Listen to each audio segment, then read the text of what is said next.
జరుగుతున్నాయి. ఇంకా రాయబడిన మాట, భూమి మత్తుని వలె కేవలము తూలుచున్నది, పాక వలె అటు ఇటు ఊగుచున్నది. ఈ అన్నిటికీ భూమి దద్దరిల్లిపోతుందంట, భూమి పాకలాగా ఊగుతుందంట.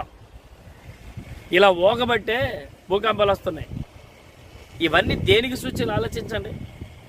ఆ భూమి ఊగబట్టే భూకంపాలు కదా.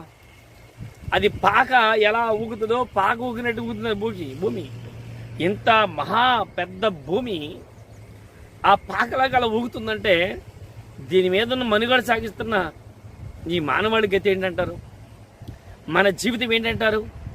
ఇవన్నీ వింటున్నప్పుడు మనకు ఆలోచన రావాలి, ఎందుకు జరుగుతుంది. జ్వరం వస్తే ఆలోచిస్తాం, తలనొప్పి వస్తే ఆలోచిస్తాం.